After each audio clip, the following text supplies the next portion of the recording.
Эрхэм болон та бүхэндээ сар шинийн мэндийг өргөн дэвшүүлж, соёл урлагийн их сургуулийн эрдэмтэн судлаач багш нар, оюутан залуучууд, төгсөгчид дэлхийд даяар байгаа Монгол түмэндээ сар шинийн мэндийг өргөн дэвшүүлж, элгээрэн инх амгалан, төрлөөрөө төвшин амгалан байж, эрүүл инх саруул сайхан бүхнийг хүсэн өрөөж сар шинийн мэндийг өргөн дэвшүүлье.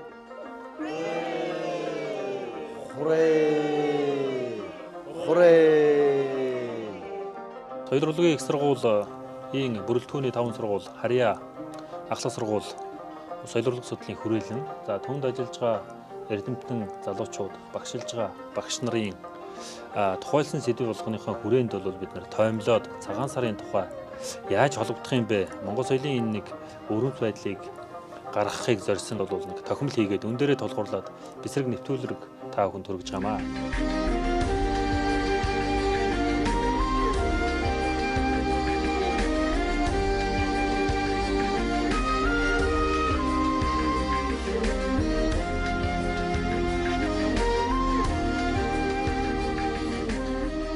Ер нь бол энэ цагаан сарын тухай, ер нь цагаан сарын түүхийн тухай.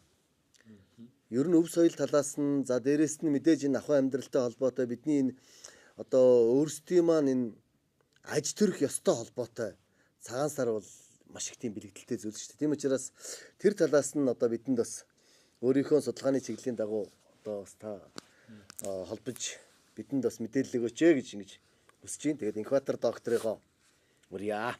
За. Тэгэхээр яг уу манай нийгэм хүмүүнлэгийн ухааны судалгааны тодорхой үр дүнгээс бол харагдаж байгаа цагаан сарын. За цагаан сарыг бол хүнийгөө үеэс тэмдэглэж исэн болоо да гэсэн ийм санал байдаг. За ер нь хүнийгөө үед бол семацинд бол семацины тэмдэглэлд бол нэг хүннүүчүүд, нүүдэлчид улирал болгон нэг баяр ёслол байна. Нэг нь цагаан сар байж болох юм гэсэн ийм санаа байгаа. За ер нь манай ахмад эрдэмтдийн санал нэгтээ хүлээн зөвшөөрдөг нэг он цаг бол эзэнт хүрний үе юм байна. Эзэнт хүрний үе хүртэл цагаан сарыг бол намар тэмдэглэж байгаад.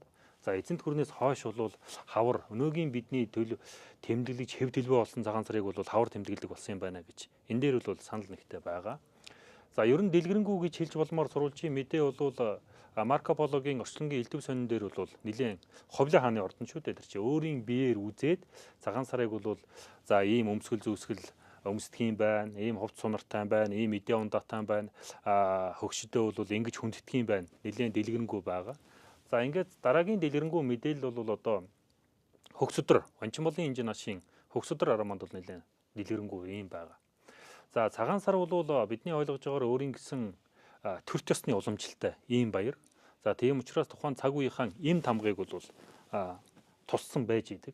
Тухайлах юм бол Манжичингийн үед бол шинэлгийн жаса гэж ийм байгуулж исэн байгаа. За бид нар хойш татаад ярих юм бол орчлын нэг 100 жилийн дотор аваад үзэх юм бол бид нар чи бол цагаан сарыг нэгдэлж малчтын баяр, за нэгжтийн баяр, малчтын баяр гэж тэмдэглэж исэн байна. За өнөөдөр орчлын 35 жилд бол өнөөдрийн энэ хэв төлбөө болж өнөөдрийн цагаан сарыг бол тэмдэглэж байгаа. Цагаан сар дээр үндсэн нэг том 3 агуулгыг бид нар ойлгож явах хэрэгтэй. Цагаан сар бол төрөсний баяр. Аливаа улс орн болгонд өөрийн гэсэн үндэсний баяр байгаа. За энэ бол чи ийм үндэстэй шүү, угсаатай шүү, ийм хувцастай шүү, идээтэй шүү, ундаатай шүү, ийм төрөл илгэнтэй шүү гэдгийг илэрхийлж байдаг. За түүний нэг нь бол Монгол хүний хувьд бол цагаан сар юм байгаа. Нэг нь бол төрөсний их баяр сэнгэр наадам юм байна. Тэгэхээр энийг бол монголчууд аль болох өргөн дэлгэр өөрөө нэг гэсэн болцооны хэрэг тэмдэглээд явж байгаа ийм шаардлагатай. Үндэсний баяр гэж байгаагийн нэг онцлогийг та бүхэнд би товчхон яриад сэдв болгоноор нь бол манай судлаачид лавшруулад ярих юм. Тухайлах юм бол цагаан сар дээр тоглоом наадгаа, за сая урлаг соёл, за өмсөд зүүх, идэж ундах энэ бүх зүйл нь бол тогтолцоотой байдлаар шингэсэн байж дээ. Тэгэхээр цагаан сараар ч бол монгол хүн ийм хувц сунар өмсдөг юм байна. За ийм идээ ундаатай юм байна. Ийм тоглоом наадамтай юм байна гэдэг юм цагаан сар дээр нь бол илэрж гарч идэг. Цогцлоод ойлгох юм бол монгол хүний сэтгэлгээний онцлог бэлэгдлийн чуулгар гэж хэлж бараг боломоор ийм зүйл нь цагаан сар дээр илэрж идэг. Цагаан сар бол яг эндээ бол Монголын төрч ёсны их баяр юм аа гэж. Тийм учраас одоо яг таны ярьж байгаатай би бол утга нэгтээд одоо бид нар ингээд нэг энэ баяраар л нэг өөрсдийнхөө хэн байгааг, хэн байсныг, хэн болохыгаа аягүй сайн ойлгодог ийм баяраа гэж ингэж бодоод байгаа шүү дээ. Өмсөх, зүүх, идэх одоо хооллох тийм ээ. Дээрэс нь одоо амны бэлэг, ёроол ингээд энэ бүх зүйлээ өөрөө өөрийнхөө тэр магадгүй маргаашийн тавиланг монголчууд өөрсдөө бүтээдэг ийм ард түмэн байж магадгүй юм байна гэж. Ингэж одоо бодогдож байна. Тэгээд маш их баярлалаа. За цагаан сар бол ер нь бол ийм утга бэлэгдлийн баяр юм. За дээрэс нь цагаан сар бол айл өрх гэр дотор байгаа ах 2 соёлыг илүү их тийм өргөн дэлгэр болгосон нэг ийм сайхан баяр юм а гэж ингэж харж байгаа. Тийм учраас ер нь энэ цагаан сарын бэлэгдлийн талаар одоо бас мэдээлэл өгөөч гэж бидэнд бас мэдээлэл өгч хамтдаа ярилцаач гэж Мөнхбаатар докторыгоо урьж байна. Энэ монголчуудын бүтээсэн энэ байгаль хүн монгол хүний соёл сэтгэлгээ хийгээд мал ахуй түүнээс ургаж гарсан нүүдлийн соёлоос бий болсон маш олон том утга агуулга бэлэгдэл бүхий соёлын илэрхийллүүдийн нэг том хөлөмж нь бол цагаан сар багтдаг. Тэгэхээр цагаан сараар бол яг энэ монголчуудын сая Мөнхбаатар доктор дөрөв хэлсэн яг энэ монголчуудын соёл сэтгэлгээ тэр хэлээрээ мэдлэх хүндлэх ёсон тэр ахуй амьдралын өдөр тутмын амьдрал болон тэр өмс зүүх идэх уухын хамгийн огтээж болсон тэр бүх зүйл нь энэ цагаан сарын өдрүүдэд бол дэлгэрч гарч ирдэг. Тэр нь өөрөө эргээд хамгийн их өндөр дээд хүндэтгэлтэйгээр ингэж дэлгэрч гарч ирж байгаа нь өөрөө төр ёсны маш том баяр цэнгэл гэдгийг бол шууд утгаараа илэрхийлж байгаамаа. Тэгээд ер нь бол Монголын энэ саний яриад байгаа энэ мал ахуй энэ гурвалсан цагирган холбоон дээр бол Монголын өв соёлын суур байна. Тэндээс бүх энэ соёлын өвийн асуудал бол цацарж гарч ийн. Тэгээд дэлгэрч төгж байгаа. Энэ нь бол тодорхой ойлгомжтой байгаад байгаамаа. Тэгээд ер нь цагаан сарын бэлэгдлийг бол их олон бэлэгдэлтэй. Цагаан сарын бэлэгдэлгээд ардын багш, дулан багш маань тохимол гаргасан. За тэгээд тэр бэлэгдлийн асуудал. Ер нь бол монголчууд монгол хүний сэтгэлгээ бол бэлэгдэл шүү дээ. Тэр чигээрээ дандаа юм болгондоо утга шингээж байгаа.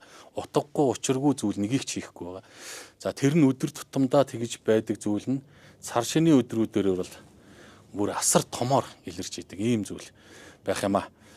За тэгээд юм бүхнийг сайхнаар боддог. Цагаан сарын үндсэн бэлэгдэл бол цагаан гэдэг өнгөнийх нь бэлэгдлэр тайлбарлах юм бол бүх зүйл цагаан, зайлган, шин зүйл эхэлж байна. Шин жил угтаж байна. Ийм том бэлэгдэл. Төр ёсны их олон том бэлэгдэл. Идэж уух за ингээд сэдв болгон дээр бэлэгдэл яригдана. Одоо бид бүхний өнөөдөр ярьж байгаа ярилцах энэ сэдв болгон дээр л цаанаа бол тийм зүйлийг л бэлэгдэл гэж бид нар ярина. Ерөөсөө гарцаагүй тэн дээр очиж ангилагддаг. Ийм учиртай эдээ ундааны соёл нь тэр чигээрээ бэлэгдэл, өмсөг зүүж байгаа нь тэр чигээрээ бэлэгдэл, тоглож наадж байгаа нь бэлэгдэл байж байдаг. Тэгээд тэр утгаараа бол ерөөсөө бэлэгдлийн ийм цогц зүйл бол энэ өдрүүдэд үргэлжилдэг юм аа. Сар шинийхаа баяраар бүгдээрээ сайхан Монгол дээл хувцас өмссөн сууж байна тийм ээ. Энэ бас нэг юм хэлээд байгаа. Тэ энэ бол нэг зүйлийг хэлж байгаа. Ягаад тэгэхээр монголчууд үндэсний баяр ёслолоороо үндэсний дээл хувцасаараа гоёж гангардаг. Энэ нь мөн л бидний өнөөдрийн турш яриад байгаа утга бэлэгдлийг агуулж байгаа. Би монгол хүн гэдэг тэр одоо үндэсний ижилсэл ондоошил гэж хэлээд байгаа да. Тэр зүйлийг энэ үндэсний баяр ёслолууд асар их хүчтэйгээр өгж идэг. Тийм учраас хараажийн илтээр энэ бол монгол хүн гэдгийг илэрхийлэх зүйл бол хувцас. Тийм учраас хамгийн сайхан дээлээ өмснө. За ерөнхийдөө явах шин дээл хувцас өмсөхийг монголчууд эрхэмлэнэ. Гэхдээ заавал шин дээл өмс гэдэг тийм алба байхгүй. Өөрт байгаа гоёлын дээл, хуучин дээлээ, аав ээжээс өглөж ирсэн дээлээ, цэвэрхэн сайхан хэр бортоггүй бүтэн ингээд өмсөх нь өөрөө шин дээл өмссөнтэй утга бэлэгдэл бол яг адил юм аа. Тийм ээ. За дээрэс нь мөн одоо сүүлийн үед энэ цахим орчинд бас нэлээ ярьдаг болсон байна. Энэ ташин өнгөртэй дээл, жинхэнэ Монгол дээл, дөрвөлжин өнгөртэй дээл, манж дээл гэдэг ингээл ярьдаг болж. Энэ бол соёл өөрөө амьд зүйл. Энэ тухайн нийгмийнхаа цаг үед хувьсан өөрчлөлтөө шинжлэхтэй баяжаад ингээд явдаг. Тэр ард түмний буюу одоо монголчуудын хувьд бол монголчууд бид бүхний энэ түүхэндээ туулж өнгөрөөсөн тухайн мөчтөө бүтээсэн, өөрсөндөө авч хадгалж үлдсэн энэ бүх соёл бол бидний соёлоо. Энийг бол соёл судлаач Сумья доктор бол үүнийг язгуур соёл болон уламжлалт соёл үүсмэл соёл гэж энэ олдмол соёл гэж юм дөрвөн мах бодод хуваасан. Тэгээд нийлүүлээд эдгээр бол үндэсний соёл гэж хэлж байгаа. Тэгэхээр Монгол үндэсний соёл бол язгуураараа бидний өвөг дээдсийн бүтээж өгсөн тэр соёл язгуур соёл. Бидний өвөг дээдсийн тэр түүхэн цаг хугацаанд хаанаас ч байна гаднаас ч байна аваад өөрийн болгоод нутагшуулаад үлдээсэн тэр зүйл бол бидний уламжлалт соёл. Энэ цаг үед шинээр одоо бүтээж байгаа ийм соёл бол бид бүхний үүсмэл соёл. Яг энэ цаг үед гаднаас шууд авж байгаа одоо хувцас соёл дөр бол тийм авж байгаа зүйл бол олдмол соёл юм а гэдэг энийг л бид нар ойлгочих хэрэгтэй. Тийм учраас энэ дашуун гэртэй дээл бол бидний язгуур дээл мөн энэ одоо бид бүхний өмссөн байгаа дөрвөлжин гэртэй энэ дээл бидний уламжлалт соёл. Энэ монголчуудаас өөр хаанч байхгүй бидний л дээл. Гэх мэтлэн. За тэгээ орчин үе залуучууд сайхан монгол загвартай күртэг өмсдөг болсон байна. Цамц өмсдөг болсон байна. Энэ бол Монголын одоо үндэсний дээл хувцсны одоо үүсмэл ийм хэлбэр юм а. Алийн ч өмссөн энэ бол бид бүхний үндэсний дээл хувцсандаа үзүүлж байгаа хүндэтгэл бол гарцаагүй мөн шүү гэдэг үгийг бас энэ дашрамд хэлмээр санагдаж байна. За баярлалаа. Монголчуудыг төлөөлдөг олон зүйл байдаггүй. Тэр төлөөлдөг цөөн зүйлийн нэг нь бол морин хуур юм байгаа. Эдийн соёлын зүйлээс монголчуудыг эсхий туурхтан гэж ярьдаг. Аж ахуй эрхлэлийн үднээс морьтон монголчууд гэж ярьдаг. За урлаг соёлын үднээс бол монголчуудыг морин хуураараа төлөөлүүлэн ойлгох нь бол бий. За ингээд орд өргөний хойморт морин хуурч ирсэн, морин хуурс судалдаг эрдэмтэн ирсэн байгаа учраас энэ орд өргөний сонорыг Милано хэмээн таныг урьж байна. За Монгол улсын үеийн ерөнхийлөгчийн зарилгаар дэмжигдэн ирсэн Монгол үндэсний уламжлалт морин хуур хөгжмийн талаар Монгол төрийн одоо Монгол улсын одоо ерөнхийлөгчтэн байна үеийн зарилгаараа дэмжиж ирсэн байна. За тэгээд Монгол улсын ерөнхийлөгч айсс хийхдээ Чингис хаан хотод морин хуурын чуулга их найрлаа авч явж байна. За тэгээд дээрэс нь шиний нэгний өдөр төрийн ордондоо төрийн хан хураа гიშгэлүүлж байна. Одоо айл гэрт гэрийн хойморт морин хураа гიშгэлүүлж байна. Энэ бүхэн маань ямар утга учиртай, ямар бэлгэлттэй вэ гэхээр морин хуурын аялгаа гიშгэлсэн газар одоо жавар өргөж, сайн сайхныг бэлэгддэг, өнгөрснийг амьрлуулж, одоо тэнцвэржүүлж ирээдүйг сайн сайхан болгоно гэсэн бэлэгдэлтэй ийм болохоор ингээ морин хуур хөгжмийн гიშгэлүүлдэг ийм уламжлалтай монголчууд.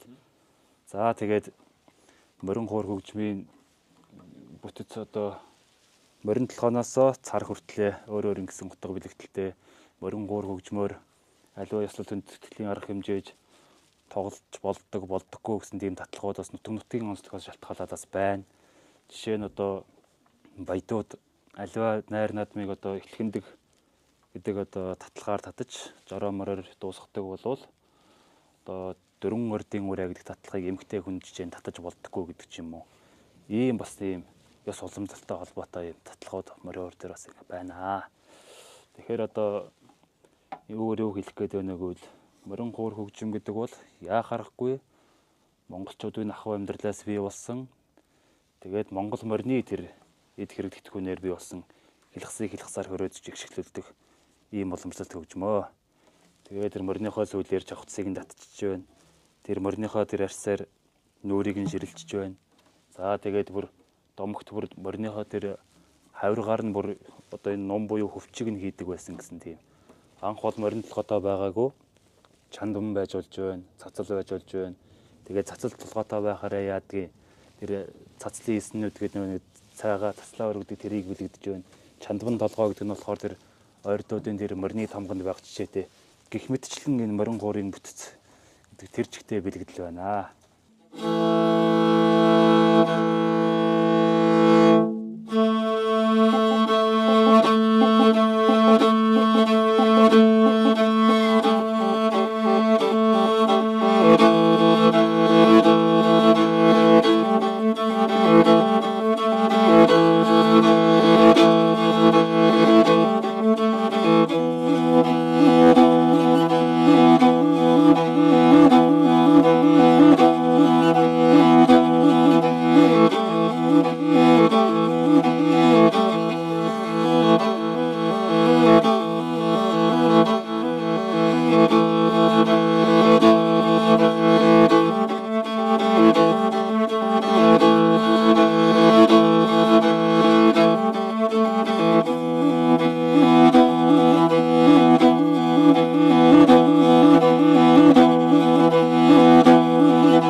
нь Монгол соёлын нэг илэрхийлэл бол аливаа зүйлийн мэндчилгээ байдаг. Дөрвөн үйлрэл, цаг агаар, ажил хөдөлмөрийн. За тэр дундаа энэ Баярсвал цагаан сараар хийж байгаа мэндчилгээний тухай театр урлагийн сургуулийн багш Ундрмаагаас асууж тодруулъя. За тэгэхээр багш нар маань түрүү ингэж ярьж байна л да. Бүх зүйлийг бэлэгддгээ гэд. Монгол хүн бэлгэрээ, хятад хүн бэлээрээ гэж амны бэлгээ, сашдын бэлгээр ингэж ардын сайхан хилцүүд ингэж байна л да. Тэгэхээр эндээс улбаалаад ингэж бодглохоор Монгол хүний бүх зүйл тэр бэлэгдэл сэтгэлгээн дээр оршдог юм бол үгийн бэлэгдэл ер нь үгийг шидтэй, амьтай гэж үздэг байсан тэр үзэл одоо бол нэлийн энэ аман уламжлал дотор орж ирсэн байгаа даа. Тэр дундаа одоо ардын аман зохиолд одоо гарч ирж байгаа цагаан сартай холбогдож байгаа энэ ардын аман зохиол дотор бол гарч ирж байгаа үгнүүд бол бэлэг дэмбэрлийн өнгө аястай, ерөөл магтаалын өнгө аястай ийм одоо хилцүүд бол нилээдгүй ингээд олон байна. За тэгэхээр монголчуудын тэр сэтгэлгээний өвөрмөц онцлог бол одоо яг аман уламжлалаараа илэрхээрээ ариун үгийг ерөөсөө дээдлэх явдал юм аа. Үгэнд их ариг гамттай хандах. За тэгээд тэр үгээ болвол хэлэхдээ хичнээн муу зүйл ингээд тохиолдсон байлаа ч гэсэн тэрнийг болвол эерүүлэх, зөөлөх, за ёгт утгаар хэлэгч гэдэг юм уу ингээд аман уламжлалууд болвол маш их өвөрмөц юм тогтолцоо болоод одоо хөгжөөд явж байна. За миний одоо судалгааны чиглэл бол ер нь одоо Монголын орчин үеийн уран зохиол дотор энэ ёс уламжлалтай холбогдоод байгаа энэ уламжлалууд ер нь хэр зэрэг одоо түгэнд илэрч хэр зэрэг авцалтаж одоо ингэ явж байгаа юм бэ гэдэг талаар бол судалж байгаа одоо. За тэгэхээр цагаан сартай холбоотой энэ бэлэгдэл, зан заншил гэдэг зүйлүүд бол янз бүрийн тэр утга бэлэгдлүүдийн учрыг тайлбарлах, гүн ухааныг нь ойлгуулах өнгө аястагаар одоо орчин үеийн уран зохиол дотор бол илэрч байна. Тэгэхээр одоо жишээ татаад ярих юм бол намдгийн орломоо их гээд сайхан жүжиг байж байна. За тэгээд Дармын Бат хоёрын өрлөг их гээд зохиол байж байна. Тэр бол одоо нөгөө бэлэг сэлттэй солилцох. За тэгээд цагаан сар ба хар нулимс гээд нацаг доржийн одоо өгүүлэг ингээл байж байна. Энэ дээр ерөөсөө монголчууд тэр цагаан сараараа юу бэлэгшээгээд ямар зан үйлүүдийг хийгээд байгаа энэ нэргээд зөрчил яах юм бэ гэдгийг илүү тайлбарласан маягтай. Тэрийг бол зөрчилт байдлаар их дараамлаг одоо шинжээр одоо Монголын орчин үеийн уран зохиол дотор бол энийг маш тодорхой илэрхийлсэн байдгийн байна лээ. За баярлалаа танд. Ундрмаа багшийн юм дээр бол нэмээд нэг сонирхолтой тийм ээ. Ер нь энэ монголчуудын гол мэндчилгээ бол хүний мэндээс илүү малын мэндийг төрүүлж мэдж байгаа. За энэ зүйл дээрээ бид бүхэн жаахан тодруулаад ирвэл дааг далантай, бэрүү булчинтай, төлөг сүултэй, шүдлэн хэрсэнтэй онд мэнд оров гэдэг ийм үг байна. Ер нь монгол хүний санаа зовж идэг, санаа тавьж идэг зүйл чинь хүнээс илүү мал шүү дээ. Тэр 2 настай, 1 настай мал чинь мэнд орвол гэдэг зүйлийг хэлээд байгаа. Энэ нэг дааг далантай адуу гэдэг амтан далаараа даардаг байхгүй юу? Дэлгэрээ даардаг. Адуу чинь тарган оруулдаг. Шүдлэн хэрсэнтэй, торон бүхтэй, тэмээний тарга тавирэг гэдэг юм чинь бөхөөрөө илэрх нь байна шүү дээ. За эдгээр бага наст маллууд чи бол тарган тавтай оров. Тэгээд дараад нь бол би амархан сар оров гэдэг ийм зүйлийг бол цагаан сараар хэлж байгаа тийм ээ. За ингээд ер нь бол цагаан сараар олон бэлгүүнтэй ийм үг хэлхийг хэлцэж байдаг. За тэр дундаа бол цагаан сараар өргөн дэлгэр утга бэлгэлтэй нэг зүйл бол тоглоом наадаг байж байдаг тийм ээ. За ингээд манай цолын сургуулийн багш Инх сайхан багш тоглоом наадаг талаар та бидэнд мэдээлэл өгөөч. Цагаан сар бол бүх нийтээрээ тэмдэглэдэг баяр. Нийгмийн бүхий л хүрээнд, бүхий л төвшөнд тоглоом наадмаа тоглонгоо баярлцааж байна. Цагаан сарын үеэр ер нь тоглохгүйгээр, сэтгэл санаагаа баясгахгүйгээр, өөр хоорондоо ойлголцохгүйгээр өнгөрүүлэх, тэмдэглэх боломж байхгүй. Цагаан сарын үеэр тоглож байгаа тоглоомуудын төрөл зүйлийг судлаачид нэлээдгүй сайн судалсан байна. За жишээлбэл шагаагаар тоглох олон төрөл дотроо байгаа шагаагаар тоглох тоглоомууд байна. За хөлөг тоглоомууд байна, тавил эргэх тоглоомууд байна, арилжаа хийх тоглоомууд байна. За энэ дундаас шагаан тоглоомыг бол онцлох шаардлагатай. Нэгдүгээр шагаа гэдэг бол гэр бүлийн хүрээнд тоглох бүрэн боломжтой эцэг их, ах эх чинь дүүнэртээ, үр хүүхэдтэй зааж өгөөд тоглох болцоотой. Дээр нь шагааг бол судлаачид тэмдэглэхдээ гар хурууны хөгжилт дэмжлэг үзүүлдэг, үндэсний өв соёлоороо бахархах сэтгэлгээг болоод суулгадаг. Ер нь бага насны хүүхдүүд их олон талын ач холбогдолтой гэдгийг бол онцолж бичсэн байгаа.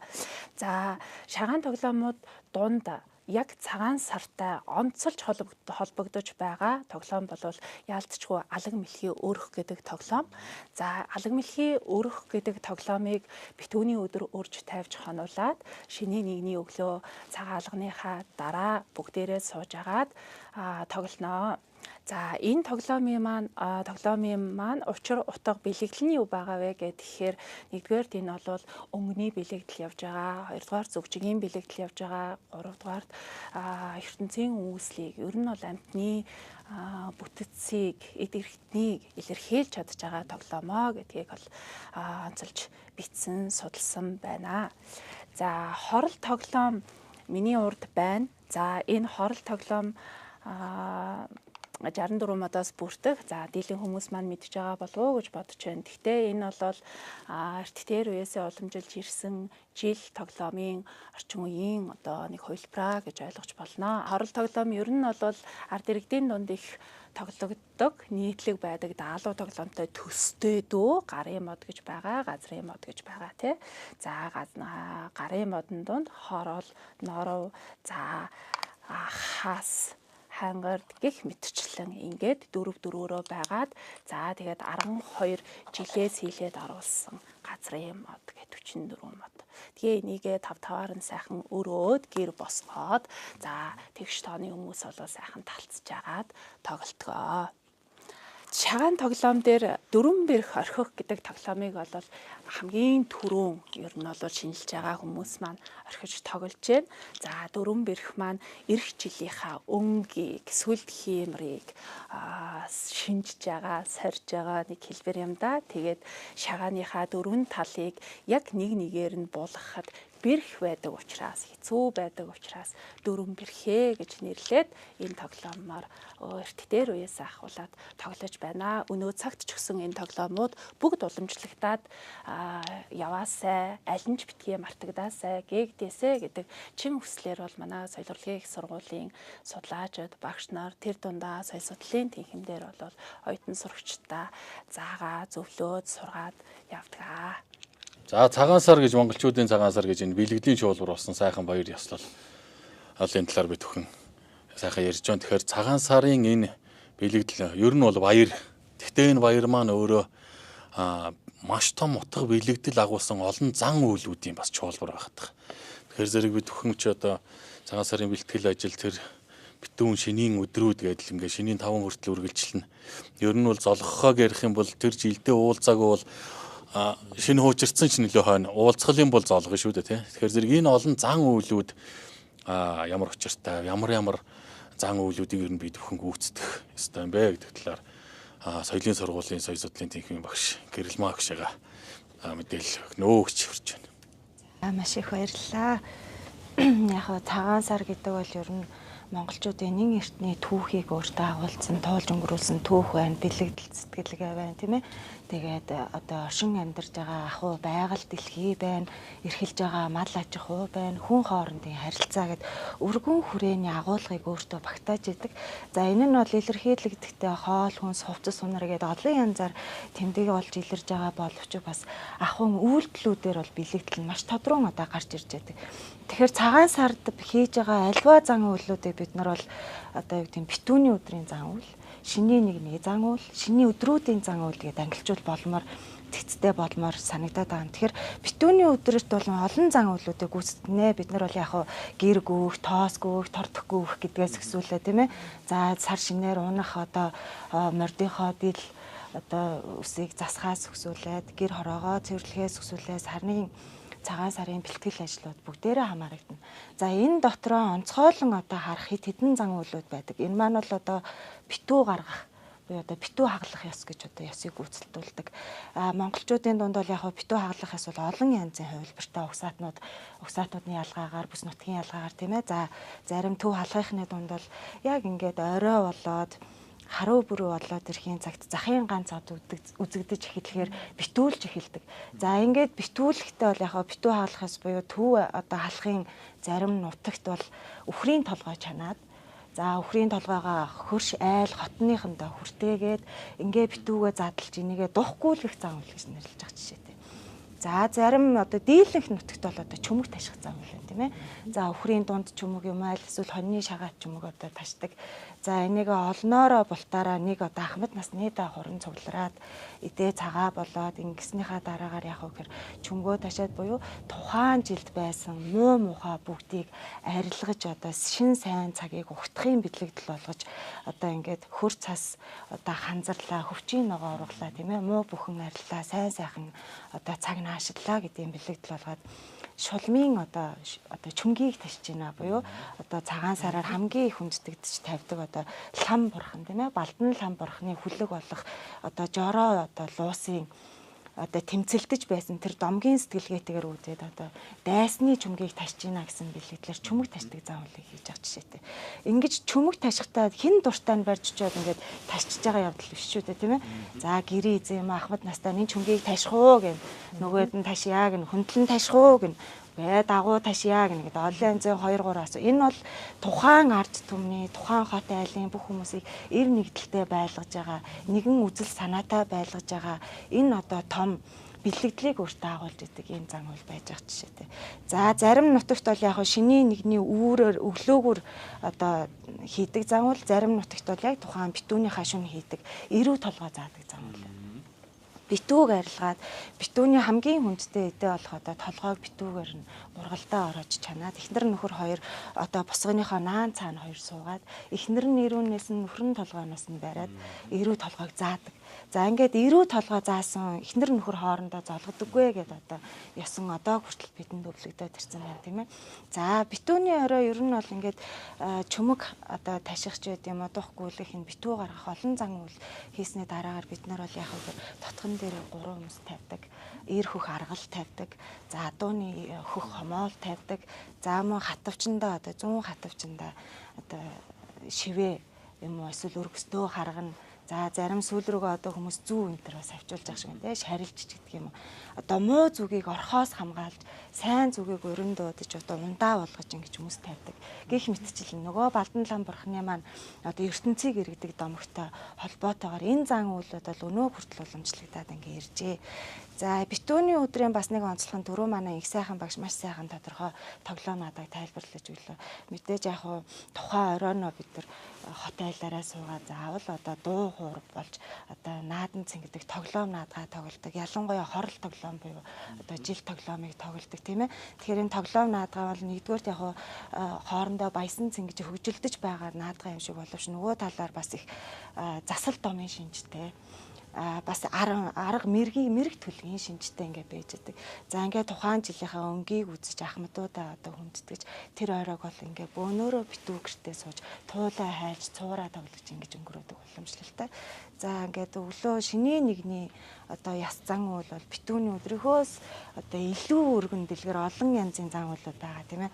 За битүүний өдөр бол өнгөрсөн одоо өвлийн адаг сар одоо сар битүү харагдахгүй байгаа лаваа сарыг одоо үдэж өгж байгаа юм битүү байж өгч сайн сайхныг буян хишгээ тогтоож байгаа ийм өдөр байдаг бол цагаан сар бол шинэ бүхнийг ухтан авч байгаа юм сайхан одоо юм баяр байж байгаа. Тэгэхээр хамгийн түрүүнд босоод одоо гэрийн эзэгтэй өрхөө татаад хотоо шинжин байгаль дэлхийгээ шинжин гэрийн эзэгтэй эзэн аль аль нь хот малаа хамгийн түрүүнд шинжин.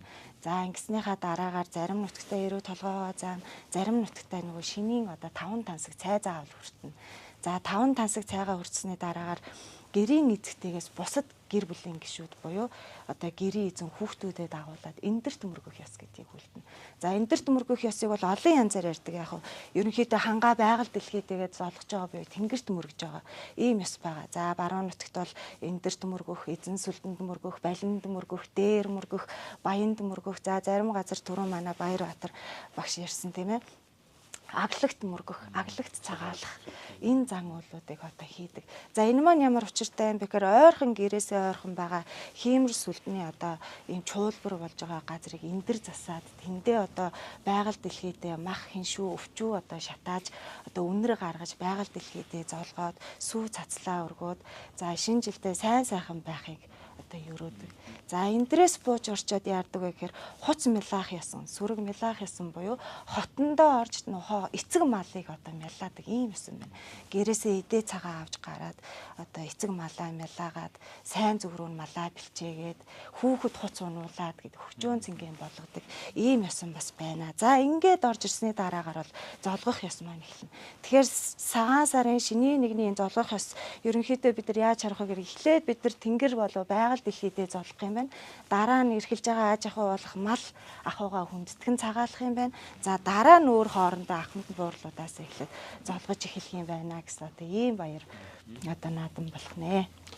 За бидэнд дөхөн байдлаар дэлгэрэнгүй сайхан тайлбарлсан Гэрэл Могчтой баярлалаа. За цагаан сарын ийм үеэр битүүний үеэр хийж байгаа энэ зан үйл ёс заншлын эрэл гарал тайлбарлал бол домог зүйтэй холбогдолтой байдаг их төлөв. За энэ чиглэлээр бол одоо манай бүжиг урлагийн сургуулийн Эрдэнэт нарийн бичгийн дарга Барбаатар доктор энэ цагаан сараар хийж байгаа бүжиг энэ хувьд домог зүйн хувьд нь ямар тайлбар танаас өгөхөө. За тэглгүй яг уу манай багш нар маань бол яг цагаан сартай холбоотой их сайхан домгууд одоо тайлбарууд их хэлж байна. За мэдээж одоо монголчууд бидэнд бол эртнээс өвлөн ирсэн соёл болоод урлагийн маш том үнэтэй том үүдийн нэг бол энэ Монголын уламжлалт бүжиг бие биелгээ. За үүн дотор бол өнөөдөр яг энэ манай ойрд монголчууд бол бие биелгээгээ хадгалж хамгаалж ингэж ирсэн ийм сайхан бас уламжлал байна. Тэгээд яг өнөөдрийн энэ цагаан сартай холбоотойгоор бол за манай ахмад үеийнхэн бол сайн мэдж байгаа юм магадгүй одоо манай үе одоо залуу үеийнхний бас мэдхгүй нэг юм сайхан цагаан сартай холбоотой домог байдаг. Тэгээ энийг бол та бүхэндээ товчхон ингээс танилцуулъя гэж бодож байна. За энэ нь бол манай энэ торгуу тугсаатны бүлгийн бие биелгийн дотор байдаг савардан гэдэг бие. За өнөөдөр бол яг Шинжаа уугарын өөртөө цэс хорны Монгол аймагуудад бол биелэгдэж байгаа ийм сайхан бие байгаа. За үүн дотроо бол савардангийн ханцан савардан гэж байна. За энэ савардангийн ханцан савардангийн домог нь бол бас их сонирхолтой хит хитийн янзаар бол ярьдаг. Гэхдээ яг нөгөө домгийн маань төгсгөл төр эхлэл болоод үзүүрэн дандаа яг ийм нэг агуулга дээр ингэж ирсэн байдаг. За энэ нь юу вэ гэхээр одоо их дээр үед нэг мангас гэж одоо мангасын хаан гэж их айхтар зүйл байжээ. Тэгээд түүнийг одоо бүр хүчрэхээ байгаа даруулахаар 21 дархийн нэг түрүүн одоо багш хэлсэнчлэн лам бурхныг явуулж. За тэгэл лам бурхан очоод яг 1 жил тэр мангасын хаантай ханилан суугаад тэр мангасын хамыг дарах тэр одоо амин голын таслах арга ухааныг сэлж олоод ингээд мангасыг дарсан байх нь. Ингээд буцаад одоо тэр хонгор халзан луусаа унаад ингээд ертөнцийн дээр буугаад нааши ирэх яв замд би энэ одоо нэг тулгар биетэй байсан тул замдаа бол одоо ингээд амарцсан баг. Тэгээд одоо хевлигээс нь гарсан тэр мангасын үр төл одоо газар унагцаа буцаад их рүүгээ дайрсан гэж. За ингээд дайрахт нь яах вэ гэхээр хортны үр бол хортой л байдгийн бэ гэд одоо тэнд нь бас яах нь нилээн одоо хоорондоо дайтчихад мөн одоо тэр мангасын үр төлийг даалсан. За ингээд явсаар байгаад яг нутаг орондоо ингээд өглөө ирэхэд яг шинийн нэгний өглөө ингээд яг үрт шинийн нэгдээ залгасан. Тэгээд залгаад ирэхэд нь бол нутгийнх нь одоо ахан дүүс тий ард түмэн нь ухтаж авахта бас түрүүн тэр нөгөө үг их хүчтэй гэж хэлсэнчлэн минд гарвуу, минд ирвүү, амар байна уу гэж одоо угтсан байгаа. Тэгт нь бол одоо лам бурхан яасан гэхээр тэр сайхан цагаалганы тэр сайхан шиний өдрийг одоо нөгөө бэлэгдэж тэнд нөгөө тэндээс ярьсан одоо муу бүх юм яах нь юугаар хаасан гэхээр нударгаа ингэж ханцуугаараа ингэж нөгөө гараа нуугаад нөгөө тэр муу газраас ирсэн муу мухаа бүх юмыг ингэж нуун далталж ингэж хаагаад энийг амар ирлээ минд гарлаа гэсэн энэ бие хилэмжээс энэ нөгөө манай энэ торгуу тугсаатны бүлгийн энэ нөгөө ингэж биелдэг энэ ханцуу нударгаа ингэж тотгошин ингэж хайдаг энэ савардан үүссэн гэдэг ийм домогтой. Тэгээ яг эндээс анзаархад бол одоо савардангийн 12 төрөл дотор ганцхан ханцуу савардан л ханцуу нударгаа ингэж гараа ингэж нууж биелдэг. Бусд нь бол дандаа энэ гарын буглаг ингэж ил гардгаараа. Тэгээ энэ мөчлөн бол манай энэ ойрдуудын ойр түмний энэ сайхан одоо биегүүд нь бол өөрийн гэсэн цээртэй, уламжлалтай, томгоос үүсэхтэй. Тэгээ энэний нэг нь бол энэ ханцан савартан байгаамаа. Баярлалаа. За. Ер нь цагаан сар маань өөрөө төр ёсны их сайхан том баяр, ураг төрөл хэлгний том баяр гэд маш олон агуулгатай шүү дээ. Шинэ он, шинэ жил өгтөж байгаа цаг улирлын баяр ч гэдэг юм уу. Тэгээд энэ ч нэг монголчууд нэг зүйл ярьдаг шүү дээ. Цагаан сараар нас нэмнэ гэж, тийм ээ? Нас нэмнэ. Монголчуудын нас нэмэх ёсны талаар үзэгч олон бид бүхэнд мэдээлэл өргөнөө хэмээн соёл урлагийн их сургуулийн мэрэгчлэтнүүд болох Дүүрийн Понсолд болон нарыгаа бас урьж байна. За баярлалаа. За монголчууд маань өвлийн адаг сар шувтраад хаврын тэргүүн сар эхлэх энэ мөчид шинэ онтойгоо золлохоос гадна ураг удмаараа бүгдээрээ нэгэн зэрэг нас нэмдэгэ. За яг монголчуудын хувьд нас нэмнэ гэдэг ойлголт маань болохоор зөвхөн нөгөөдний биологийн тоо биш. Тухайн хүний байгаль ихтэлхийтэйгээ ураг удамтайгаа цогцсон амьдрсан тэр амьдралын тэр хэмнэлийг ингэж илэрхийлж байдаг бас нэг тийм өвөрмөц соёл гэж хэлж болно. Тиймээс яг нөгөө монголчууд хүний насыг тооцохдоо төрсөн өдрөөс нь биш эхийн хөвлөд бүрлдсэн өдрөөс нь эхлээд хүний насыг тоолдог тийм ээ. За тэгэхээр энийг бид нар одоо хий нас гэж ярьдаг шүү дээ. Одоо хүүхдүүд маань хүртэл биднээс асуудаг тий. Одоо яг цагаан сараар одоо би яг хитэн настай болоод байгаа юм бэ? Дахиад нас нэмлээ. Чи хий настайгаа тэд гэж яриад байдаг. Энэ яг юу гэсэн үг юм бэ гэж асуугаад байдаг тийм ээ. За энэ бол бидний нөгөө эхийн хөвлөд бүрлдсэн насаа. За монголчууд маань болохоор яг энэ одоо их хүнийг дээдэлдэг. За тэгээд ихээс одоо их хүнээс одоо эхлэлтэй гэдэг энэ нэг уламжлал маань одоо энэ зүйлд бас шингэсэн байгаад идэг. За тэгэхээр цагаан сар бол бид нар бол зүгээр нэг золгодог мэдчилгээний одоо хэлбэр бол биш. Энд одоо бид нар ахмадаан хүндэлж залуусаа дэмжиж бие биенээ одоо тохооноос нь дэмнэж ингэж золгох уламжлалтай одоо энэ манай Монгол соёлын нэгэн гүн агуулгатай баяр бол цагаан сар юм аа. За тэгээд цагаан сарын баяраар ахмад наснаа хүндэтгэхээс гадна одоо бидний бас нэг анхааруулжтай зүйл гэх юм бол одоо үе хоорондын золгох ёсон гэдэг зүйл бол одоо бас нэлээд юм мартагдсан шинжтэй байдгийн байна. Энэ болохоор одоо эрэгтэй эмэгтэй насчцуу эрэгтэй эмэгтэй хоёр хүн хоорондоо яаж золгох вэ гэхээр бид нэр эр хүний хүндэтгэж эр хүнийхээ гарын дагуур эмэгтэй хүний тохоогийн түвшид золгох хэрэгтэй байдаг байна. За мөн хоёр эрэгтэй хүн золгох дээрээ тулах юм бол одоо аль нөгөө хүнийхээ гэрт нь зорж ирсэн тэр хүнийг хүндэтгэж тэр хүнийхээ тохоог нь түшиж золгодог ийм сайхан уламжлал байна.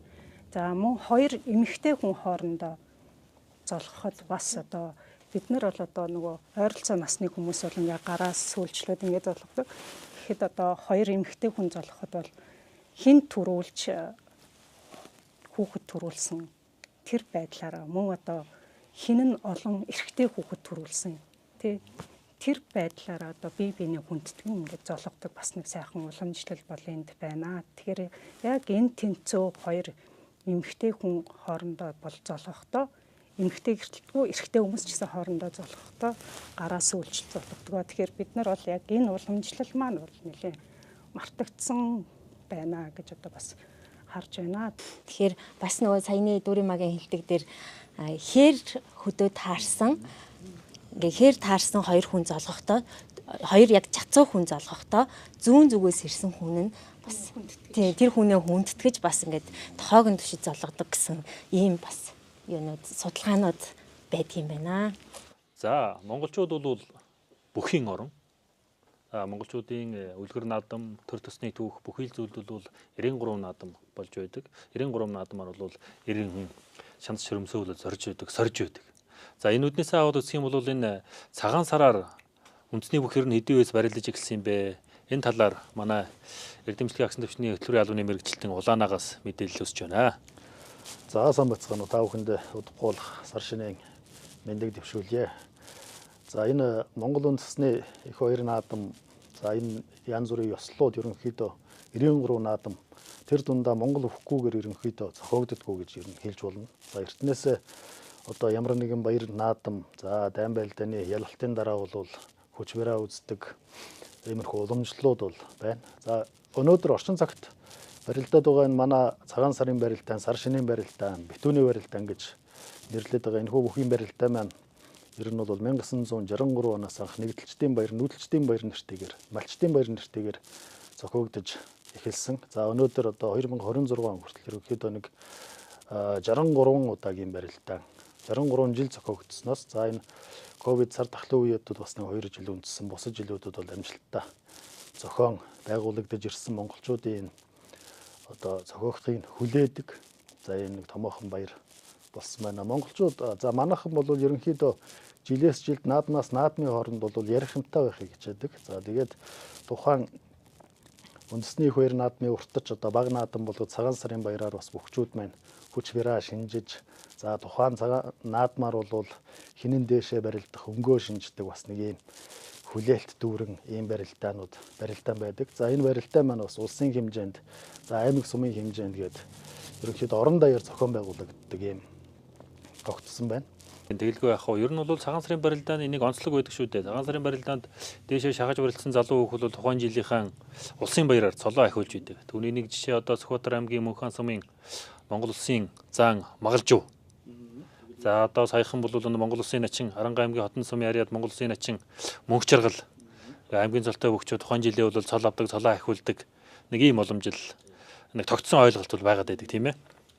За тий ер нь анх 1963 онд цагаан сарын барилдаан зохион байгуулагдахад одоо Төв аймгийн Эрдэнэ санд сумын Яриад Монгол улсын дархаа ураг жигшдийн Мөнх бат тухайд 22 настайдаа төрүүлж байсан. За тэгээд энэ хамгийн залуу цагаан сарын барилдаанд төрүүлсэн бүх бол одоо болтол жигшдийн Мөнх бат авраг маань байгаа. За тэрнээс хойш за аймгийн цолтоо бүхчүүл цагаан сарын барилдаанд бас дээшээ барилдах. За мөн ер нь цагаан сарын барилдаанд тухайн жилээ төрүүлсэн бүх улсын наадамдаа төрүүлэхдээ энэ статистик янз бүрийн үзүүлэлтүүд бас сонирхолтой үзүүлэлтүүд бол байгаа. За жишээ нь бол 2010 за өөрийн жилүүдэд гэх юм бол 2010 онд Аранга аймгийн Хашаад сумын Яриад Монгол улсын авраг Чимэд Иргэзэнгийн Санжаа дамб одоо цэргийн хур царслан золтоогоор улсын баяр наадамдаа төрүүлж цагаан сарын барилдаанд төрүүлж байла. За дараад нь бол улсын заан цолон тухайн жилээ хүрж байла. За тэрний дараагаар бол 2011 онд Сүхбаатар аймгийн Онгон сумын Яриад Монгол улсын арцаг Шарын Мөнгөнбаатар бас аймгийн хур царслан цолтоогоор төрүүлж за дараад нь бас улсын арцаг суланд хүрсэн байна. За бид нарт одоо хамгийн ойрхон байгаа жишээ бол таны саяны хэлж байгаагаар Аранга аймгийн Хотон сумын Яриад улсын нач Эрдэнэхүүгийн Мөнх Жаргал бас аймгийн заан цолтоо төрүүлсэн одоо хамгийн бага цолтоодоо төрүүлсэн бүх болсон байна.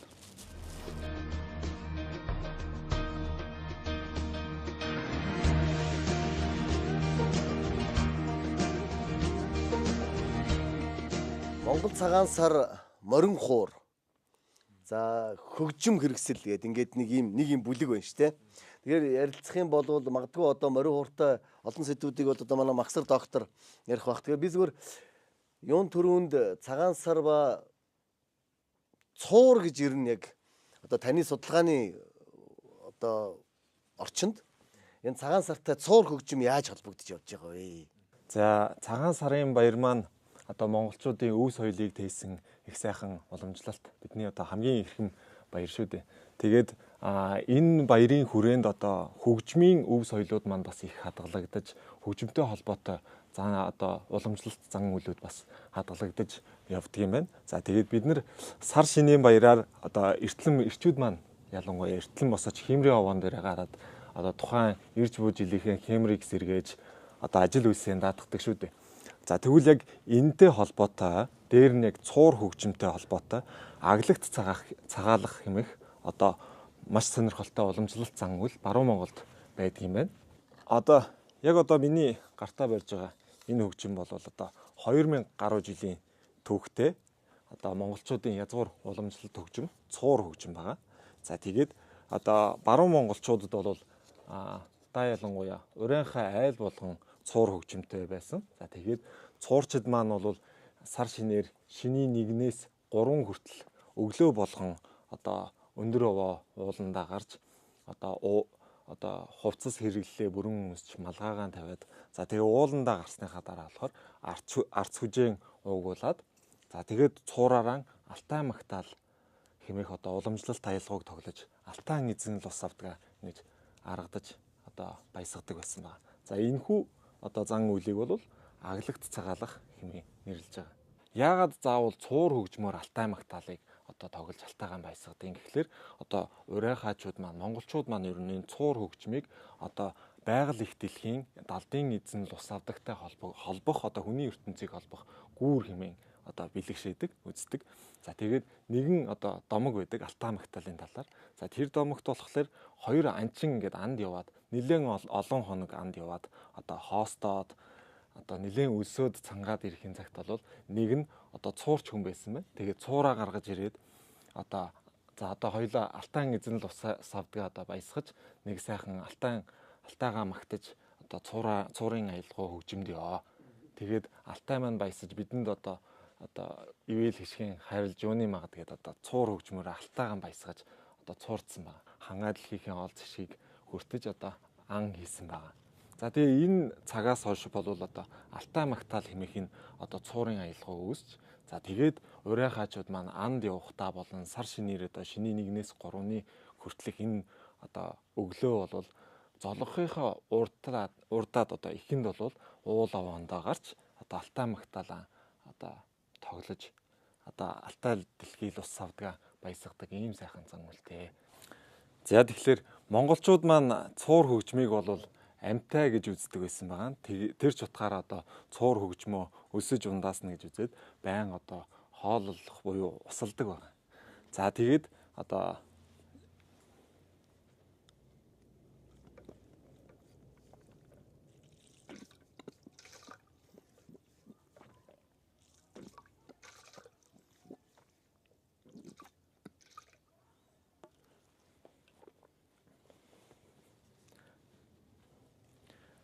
за тэгээд энэ нэвтрүүлгийг маань үзэн суугаа үзэгч олондоо болно. Одоо хамтран зүтгэгч эрхэм эрдэмтэн багш нар та бүхэндээ эх жилдээ эрүүл их сайн сайхан байгаасай, ол зомог дүүрэн байгаасай гэж сайхан өрөөл өргөөд тэгээд сайхан Алтай Магтаал өргөн барья.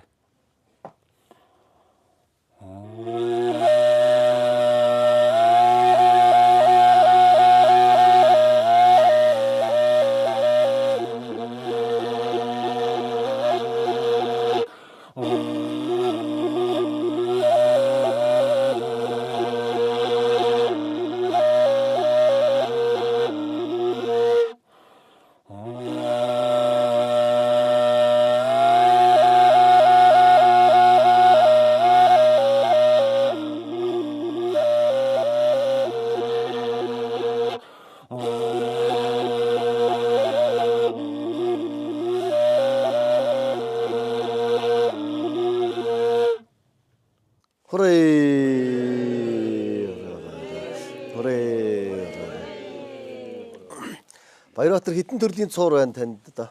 Манча. Миний урд байгаа одоо энэ гишүүн, балчирган гэх мэт одоо энэ модлог үйт ургамлууд байж байгаа. За энэ бол хавар ургаад намар одоо нэлийн хатаад яг болцсон гүцээд энэ хатуу болоод ирэх цагт нь одоо бол тайрч аваад тэгээд энэ үйтэй хэсгүүд энэ одоо хөндөлөөд за тэгээд ингээд доороос нь 4 хуруу, дээшээ 3 хуруу, ахаад 4 хуруу гэх мэт одоо ингээд 3 нөх гаргаад за ингээд одоо бэлчээрт хондоо явж байхдаа зүгээр байгаль дээрээс бид нэр энэ хөгжмөө гарын доор ингээд хийгээд хөгжимдчихэж байгаа.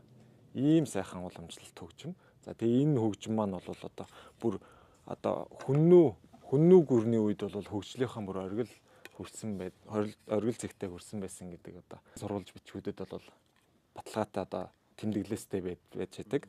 За тэгээд энэ хэлбэр маань бол яг хүннүү гүрний одоо үед хэрэглэж байсан цуурыг бол одоо баримт мэдээнээс бол иш татаж одоо дүүрэлгэж уралсан ийм хувилбар байгаа. За үзүүр хэсэг нь бол иврээр ингэж ивэрлээд за дээд хэсгийг бас одоо ингэж бөхөлж иврээр ингэж ивэрлэж хийсэн, амсар хийсэн ийм одоо төрлөөд байна. Тэгээд нэгэн цагт бол уран хаачууд бол айл болгон одоо цуур хөгжимтэй байсан бол одоо 1900 одоо 20 дугаар зууны дунд үе гэхэд бол энэ уламжлал маань их хумигдаж ирсэн байна. Тэгээд одоо тийм болохоор бас цөөхөн хэдэн хүний дунд хүрээнд одоо энэ уламжлал маань үйлэгдэж үлдсэн учраас одоо нийт ард иргэдийн донд бас одоо тийм түгээмэл биш байдаг юм л да. Тэгээд одоо бас энэ нэвтрүүлгээр дамжуулж бас сайхан энэ аглагт цагаалах гэж ийм сайхан уламжлалт цагаан сартай холбоотой зан үйл байдаг шүү гэдгийг бас таниулж байгаадаас их баяртай байна. Монголчуудын цагаан сар бол бид бүхний ингээд хяраанаас харж яхад өдөр тутмын үйл ажиллагаа, ахуй амьдрал, бэлэгдэл, цэврийн маш олон зүйлийг шингээснээс гадна энэ соёл сэтгэлгээ, гоо зүүн, урлаг уран сайхантай нарийн сэжмүүдээр их холбогдсон байх юм аа. За ингээд хуур, цуур, бүжиг, бие биелгээтэй. Үүнээс гадна Монголын одоо энэ дүрслэх урлагт цагаан сар хийгээд за тэр дундаа нэг ялангуяа одоо эдээ шүүс талалжуудлаар өндөргийг тийм ээ ууц талалжуудлаар сайхан дүрслэгдсэн байдаг. Энд зургийн талаар манай соёл урлагийн сургуулийн дүрслэглэлийн академи эрдэмтэн нарийн бичгийн дараа доктор Үлзий Баярагш маань сайхан дэлгэрүүлж тайлбарлаж өгнө.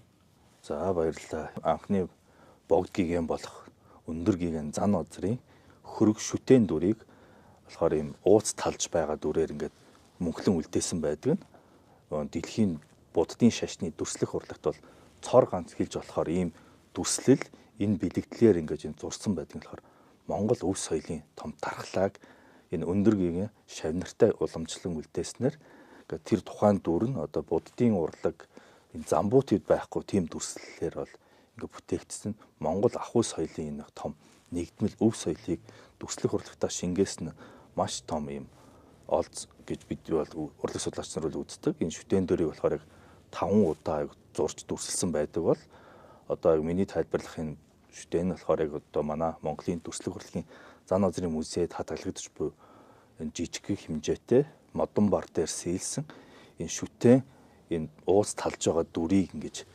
мөнхлөн үлдээж ягаад бар зурагт үлдээсэн гэдэг нь бас их учиртай. Энэ шүтэн урлагийг болохоор нэг л зураг зурдаг бол Монгол зургаар бол энэ бар зургийн урлагтай холбож өгснөөр болохоор модон дээр сэлсэн бараа ингээд цаасан дээр хөвлээд ард түмдээ тарааж утга усандаа тараад өв соёлыг болохоор ингээд энэ дүрслэх урлагаараа дамжуулан зарим тохиолдолд ном судраар тайлбарах болохгүй бэлэгдлийн зүйлийг энэ дүрслэх урлаг харааны хэлээр ингээд өгүүлж өгснөөр өндөр гигэн энэ шүтэн хөрөг дүрээр бол та бүх бол мэдэх баха. Энэ хөрөг их сайхан домогтой тийм ээ нууц талж байгаагаар намайг одоо дүрсэлж үлдээгээрэй гэж захиастай юм хөрөг байдаг. Тэгэхээр тэгээ энэ цагаас хоош болов гэж би боддё. Одоо энэ монголчуудын уламжлалтын хүндэтгэлийн баяр ёслолын үеэр хүндэтгэлийн эдээш үсгэж тийм ээ. Тэгэхээр зэрэг цагаан сарын эдээ ундаа гэдэг зүйлийг энэ дашрамд дэлгэрүүлээд ярьчээ. Тэгэхээр зэрэг ер нь бол яг цагаалга гэдэг бол цагаан сарын гол эдээ ундаа байгаа даа тийм ээ. Цагаалга буюу одоо малынхаа сүв шимээр хийсэн тэр цагаалгын эдээ байна. За түүнээс гадна бол одоо 5 хөшөө мал, за халуун хөшөө мал тэр дундаа одоо хоньныхоо сайхан шүүсийг гол хүндэтгэлийн зоог болгож застгаа монголчууд. За тэгээд бол монголчуудын эдээ шүүсний хувьд бол их бүхэл мах, дунд бүхэл мах, бага бүхэл гэж одоо ингэж эдээ шүүсээ 3 төвшөнд тавьж байна. За энэ нь бол мэдээж одоо манай Дүүрэмаа Бонсолт улам хоёрын ярьдаг тэр хүний нас цүүдэртэй холбоотой тийм ээ. Өндөр насалсан олон 10 ач зээ үр 30 төрүүлсэн буурайнууд бол их бүхэл мах тавьж. За төрийн дээд хүндэтгэл ёсолд бол их бүхэл маха одоо шүүсээ тавих нь байна. За тэгээд дунд бүхэл их бүхэл бол одоо бүтэн хон шүү дээ тийм ээ. Толгойтойгоо бүх одоо дөрвөн мөчтэйгээ бүтэн хоныг одоо сайхан хүндэтгэлтэйгээр засаж тавина. За дунд бүхэл болоод ирвэл одоо дунд иргэм насны ач зээгээ үтсэн дунд иргэм одоо сайхан яг ажил хөдөлмөр амьдрал нь төвхөнсөн ийм хүмүүс олдуу тавьдаг байжээ. Одоо ч тийм уламжлал хэвээрээ байгаа. За тэр бол одоо төөлөө буюу одоо толгоогүйгээр одоо хоньны эдээ шүүсийг засахыг хэлж байна. Ууц нь бүтнээрээ байж байна. За ингээд онтой шант тэргүүтэн гол төлөөний махнууд нь бүгд орсон гургалдаа оруулаад ингээд тавьсан ууцтай мах дунд бүхэл. За баг бүхэл бол 74 өндөр ууцгүй тийм ээ. Ууцгүйгээр 74 өндөр гол мах одоо толгой тэргүү мах хоньны бүхс махыг төлөөлүүлсэн ийм махнууд тавьдаг. За эдгээр 3 баг бүхлийг бол залуучууд голдоо. Одоо бидний үеийн залуучууд бол баг бүхэл тавьсан байхад бол энэ төр ёсны хүндэтгэхгүй байх гэж хинч хэлэхгүй. Ягаад гэвэл энэ 3 бүхэл мах бол өөрөө гуруулах монголчуудын хүндэтгэлийн эдээш үүсгдэг. Энэ одоо төрөлтөө багтнаа. За дээрэс нь энэ тавгийн эдээ гэж байна. За мөн л нас өдөртэй холбоотой тийм ээ. Одоо мэлэж өндөр наслаад ирэхээр л тавгийн эдээ нь дээшээ сандгуутаагаар өндөрсөө давхарлаад явдаг. 7 9 давхар олоод явдаг. За бага залуучууд бол 3 давхар эдээ одоо өөрсдийнх нь цард нийцүүлээ тийм ээ. 3-аар 3 байдаг юм уу, 5-аар 3 байдаг юм уу. Ингээд өөрсдийнх нь боломжид нийцүүлээд ингээд эдээ шивсээ заснаа. Тэгэхээр энэ эдээ шивсэн дээр бол монголчууд ерөөсөө өөрсдийнхөө санхүүд тийм хүндрэл учруулахгүйгээр хийж ирсэн. Цагаан сар маань ерөөсөө л тийм. Өөрсдийнх нь ахуй амьдрал, өөрсдийнх нь одоо мал ахуйгаасаа ингээд эдээ шивсээ засчдаг. Өөрсдөө гурилаараа бэмбэлээд улбааваа засчин. Ингээд аль болох сайн сайхан нэг бэлэгдээд өрж байгаа зочдыг сайхан дайлдаг Монгол сайхан ёсоол хамгийн сайхан байдлаар л илэрхийлж байгаа гэсэн үг. За ийм сайхан эдэж үсээ байдаг хүн бол сар шинээрээ засаж ингэж ах トゥ амар гэсаднаа дайлж цайлж золголтоо хийж ингэж явдаг. За мэдээж бол цагаан сарын бас сайхан эдээ одоо гол эдээ болох буузаа тийм ээ айл болгон сайхан буузаа хийгээд ингэж зочдоо дайлдаг. Энэ уламжлал бол өнөөдрийг хүртэл тасраагүй. Тэгээд өвөг дээдсийн үлдээсэн энэ сайхан уламжлал эдэж үстэй холбоотой уламжлал бол одоо төрслөх урлаг төртөл ингэж өндөр генээр мань хүртэл дамжиж бидэнд ирсэн байна. Тэгэхээр өнөө цагийн монголчууд бид хүн бол амны үлгээрээ дандаа ирээдүйд сайн сайхан ирж байгаа жилээ сайхан бэлэгтэйгээр ухтахын тулд өөрснийхөө боломжийн хэрээр хүндэтгэлийн сайхан эдэж үсээ гэр орондоо засах нь бол зүйтэй юм аа гэж. Ингэж бол одоо судлаач залуучууд Монгол иргэн хүний хувьд бол бид хүн бас тэгэж үзэж байна тийм ээ. За цагаан сартай холбоотой бас нэг өвөрмөц зан үйл бол юу гэхээр битүүний оройноос эхлээд битүүлэг дуусныхаа дараагаар тухайн хотны хамгийн ахмад хүндээ сархад барьдаг юмээс байгаа. За сархад барьна гэдэг маань 40 хүрээд өнгөж амсан, 50 хүрээд 50 амсан, 60 хүрээд 60 амсан гэдэг тийм ээ. Тэгэхээр хамгийн ахмад хүндээ сархад барихад нөгөө ахмад хүн маань одоо битүүний өдрийн цагаан сарыг өгсөн ерөөлийн сайхан үг айлдаад араас нь уртын сайхан дуугаар одоо хангаа дэлхийгээ баясгадаг юм одоо уламжлалтай. Тэгэхээр одоо нэг эртнээсээ одоо өвлөгдөж ирсэн одоо инх мэндийн баярч гэдэг юм уу, эртний сайханч гэдэг юм уу тийм ээ. Одоо баядууд бол баян цагаан нутгаач гэдэг юм уу. Угсаатан болгон өөрийнхөө одоо хүндэтгэлийн хамгийн одоо томоохон одоо дуунуудаасаа тухайн орой дуулдаг ийм уламжлалтай. За дараа нь болохоор тухайн айлд шинээр тухайн намар нь одоо хүргэн орсон, бэр орсон хүмүүс байх юм бол одоо бэрийн одоо царай шалгана, хүргэний хүч шалгана гэж бас хоолойныхын бяр хүчийг бас шалгаж дуулдаг. Хэрвээ үнэхээр дуулж чадахгүй одоо ичиж одоо хоцорсон одоо тэр бэрийг бол өвгөн настан бол яах вэ гэхээр хожимоо бол сайхан одоо дуулж сураарай гэж мэлаагаад өөрөө дахин одоо дууныхаа дугаараа 3 удаа явдаг бас юм уламжлал байна. Тэгэхээр монголчуудын цагаан сар бол ерөөсөө дуутай, гууртай, зан үйлтэй бүхий л одоо зүйл нэг доороо цогцолж одоо чуулж идэг юм бас сайхан уламжлалтай. За энэ бол цаад агуулгын хувьд бол бид нар цагаан сарыг тухайлан судалсан гэхээсээ илүүтэйгээр ийм байдлаар бид нар судалж болох юм байна. Ийм байдлаар улируулан, лавшруулан үзэж болох юм байна гэсэн ийм санааг бол хийхийг хүсэж байгаа. Ер нь монголчуудын цагаан сартай холбоотой бол шинжилгээ түүхэн шинжилгээ ухааны доктор Очир Агсан, хэлбчгийн шинжилгээ ухааны доктор Монгол Улсын хөдөлмөрийн Баатар дулан багш нарын судалгааны бүтээлүүд бол байдаг. За шинжилгээ ухааны академийн түүх угсаатны зүйн хүрээлэнгийн эрдэмчлэгийн ажилтан мөнхтөр Бямбарагчаа нарын их хэлбэршүүлсэн тохимол бүтээлүүд байгаа. За өмнөх эдгээрх судалгаанууд дээр, их төлөв судалгаанууд дээр тулгуурлаад бид хүмүүс өнөөдрийн мэдээллийг бол хүргэж байгаа. За мөн Монгол Улсын их сургуулийн эрдэмтэн багш нар судлаачдын ярилцлага өгүүлэлүүд бол байгаамаа. Мэдээж энэ Монгол өв соёлын тухай, уламжлалын тухай, за энэ бэлэг бэлэгдлийн тухай гэдэг юм ингээд яриад байвал цаг хугацаа бол бидэнд одоо хэмжээшгүй их хэрэгтэй. Хоёрт гэвэл мэдээж бид нар энийг ингээд зөвхөн өнөөдөр яриад ингээ өнгөрчихгүй. За бас олон одоо судлаач, эрдэмтэн судлаачид одоо соёл урлагийн их сургуульд байна. Тэгээ өв соёлыг судалж байгаа, өв соёлтой холбоотой энэтэй хайртай, дуртай олон хүмүүс байна. Тэгээ энэ хүмүүс бүгдээрээ нийлээд ингээд цаашдаа илүү үргэлжлээд өөр сэдвийн хүрээнд ингээ ярилцаа явах энэ цаг хугацаа бидэнд олон тохиолдно гэж ингэж бодож байна.